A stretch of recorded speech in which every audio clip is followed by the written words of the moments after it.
morning. Hello, all. This is Lala Madness, and thank you for tuning in to another episode of The Fierce Review.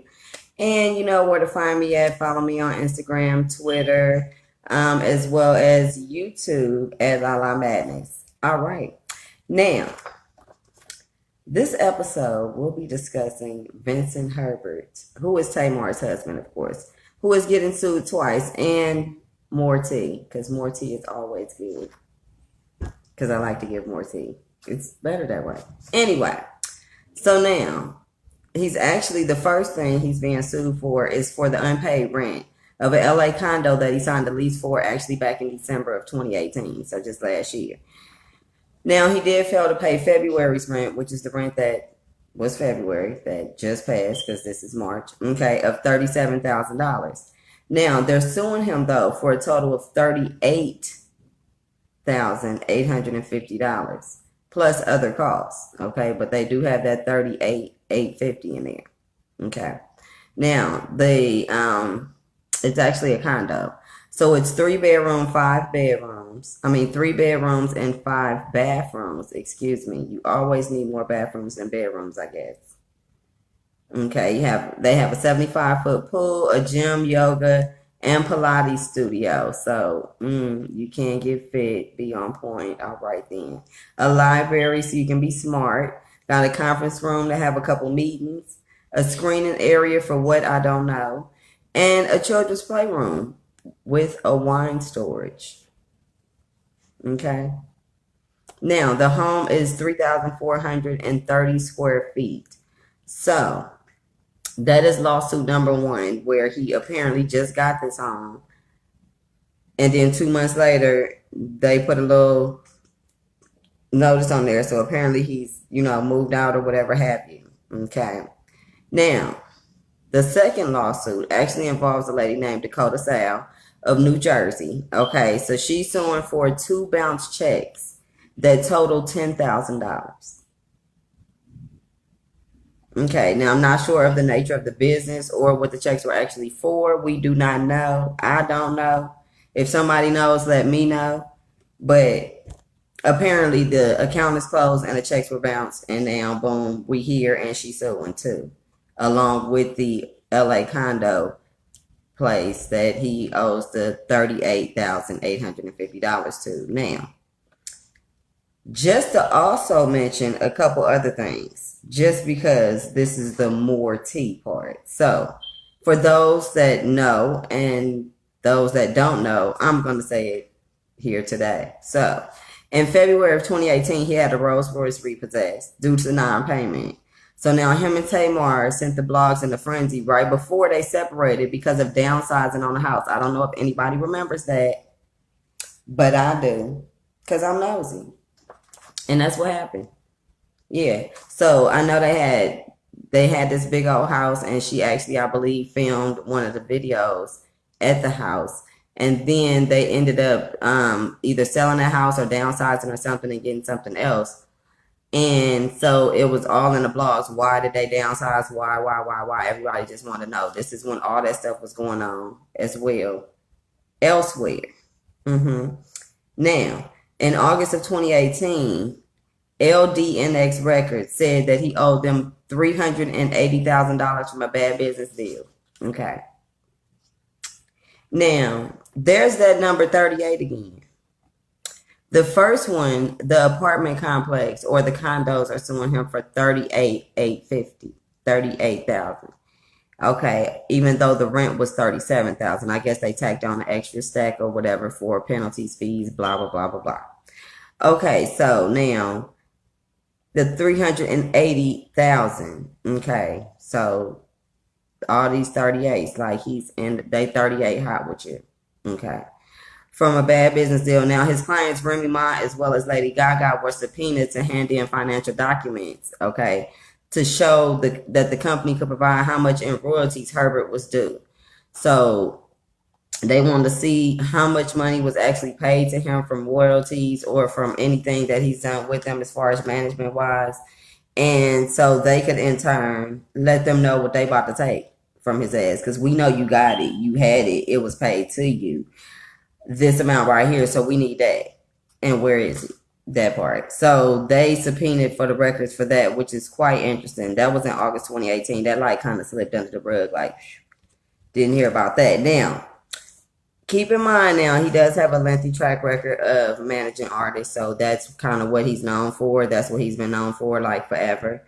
He's managed Lady Gaga, Justin Bieber, Remy Ma, Tamar, Tony Braxton, and God knows who else. Okay, so he had a little change. He put a little work in. He did what he was doing. Now, okay, we do know that in 2008 he married Tamar. Okay, so they're currently going through a divorce right now. They've been separated, I guess, for like about 2 years. They haven't been living together.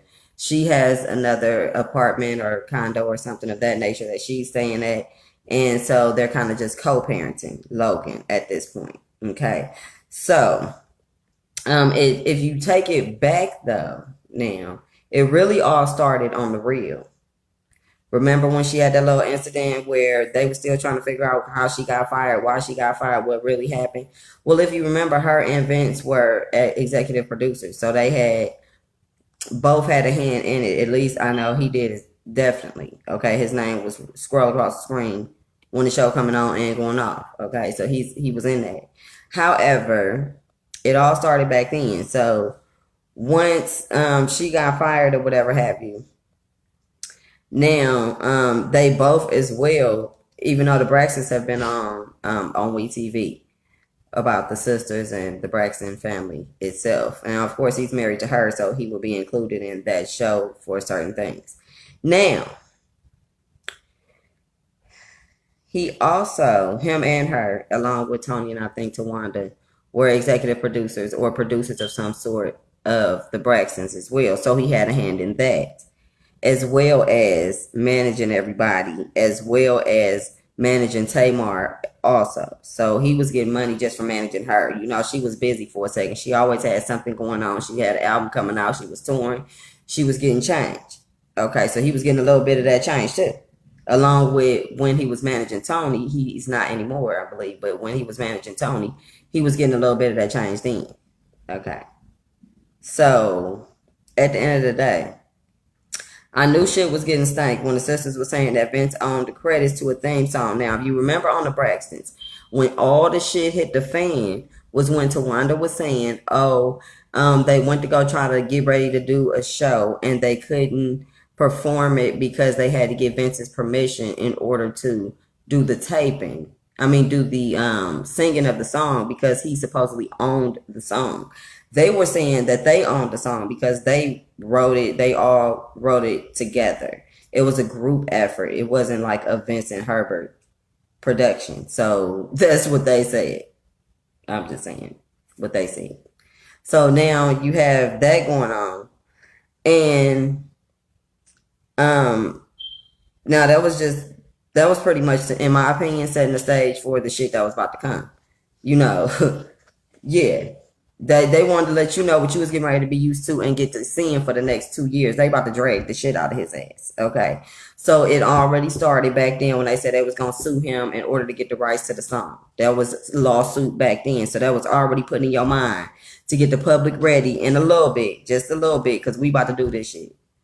And that's what's been happening. He's been getting drugged and sued and all these by the apartment people.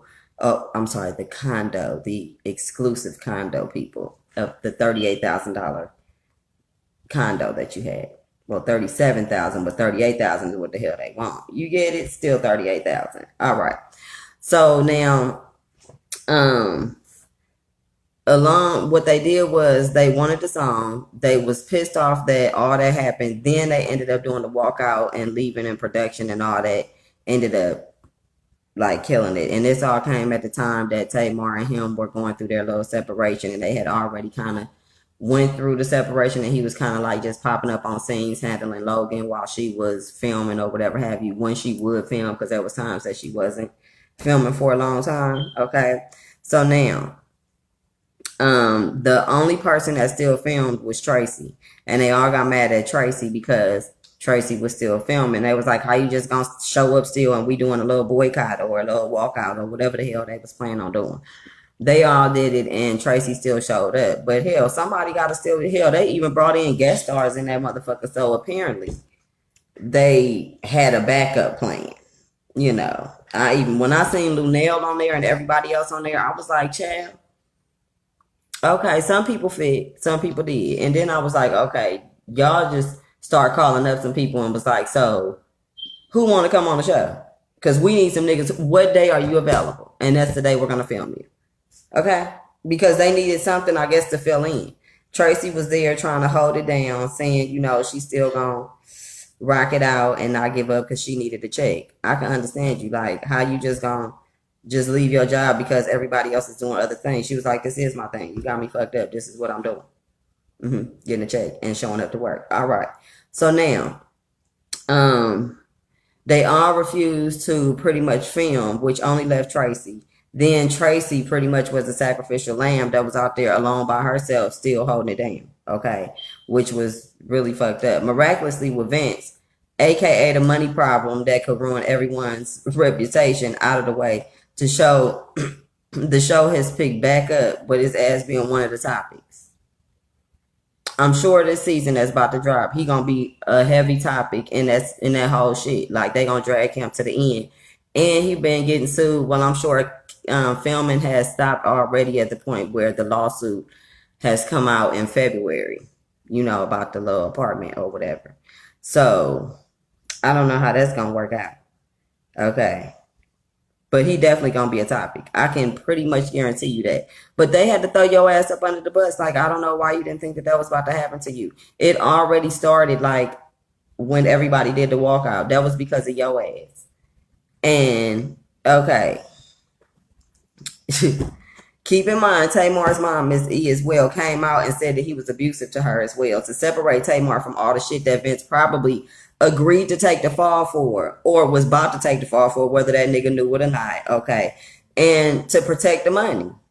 Protect his money as well as her money. Because, remember, no one knew why they was really separated on the season of the Braxtons. Nobody knew why she was leaving. She just was saying she wanted to leave. Then the mama came out later and was saying this supposedly about the abusive accusations at the end of them already having this whole separation thing. Like, nobody just really knew what was going on. She just went reclusive. And everybody was, what's going on? And then it was like, oh, well, wasn't nobody there for me. But then in the next breath, it was like, oh, well, we tried to be there for you, but you was not really letting us know what was going on. So at the end of the day, what was going on? They still never really said what was going on with them at the time. That's that we preparing to separate all this shit so we can protect everything that need to be protected.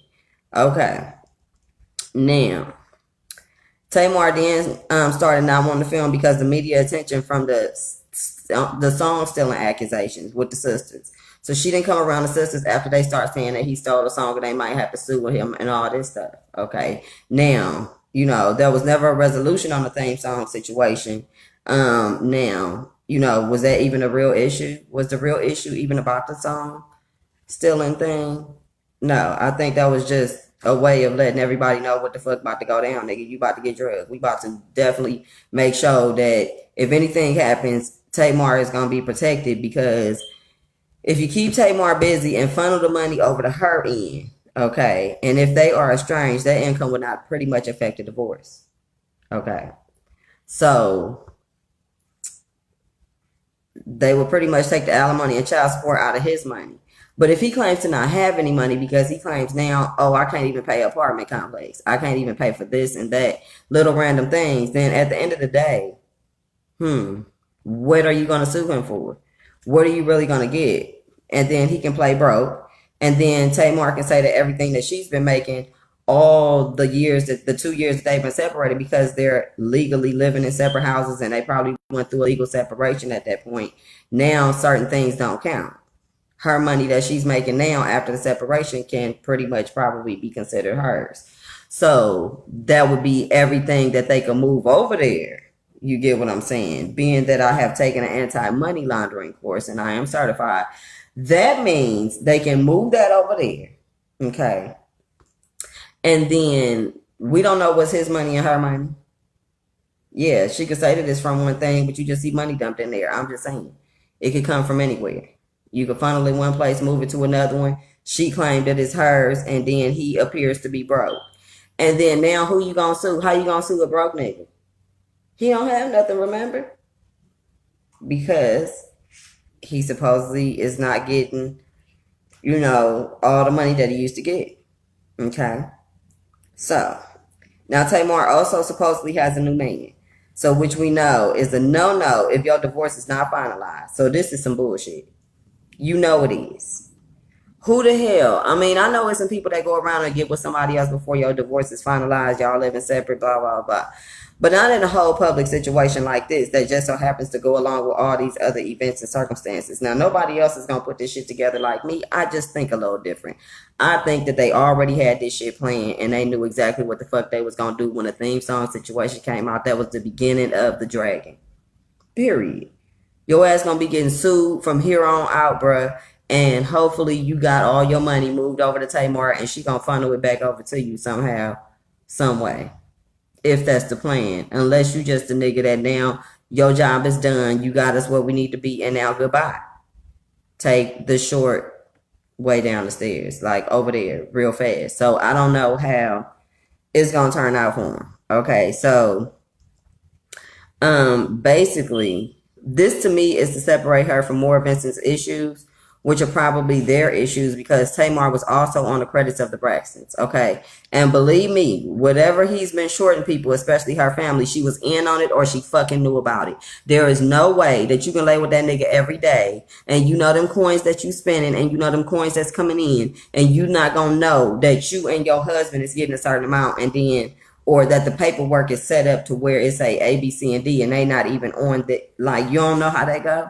Hell yeah, you do. That's when it came to the separation and we here and we there. And then the mama came out with the abuse allegations. And then it just was all set up to me in that way. And I don't give a damn about the opinion of who feel like it's different. That's fine. Everybody got an opinion. You got yours. That was mine. All right then. Now, so basically, I feel like she knew. Hence, they have to protect her reputation, her family, career, and the coins. And hell no, none of that money is about to be tied up in fucking Vincent lawsuits. Like, they not about to tie up her bread because Vincent about to get sued by you, and you. Line up, take a fucking number. Who's next? All that. So, at the end of the day, they know that nigga was about to be getting sued left and right.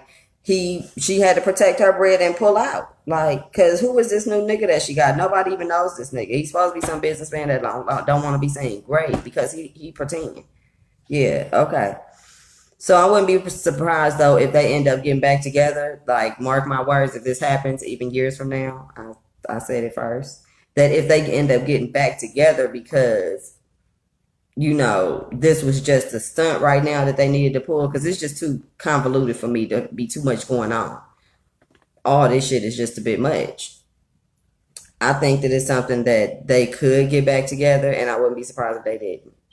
After it kind of washed under the bridge a little bit, died down, pull a Wendy Williams pop back out 3 months later talking about, hey, how you doing? Like it never happened.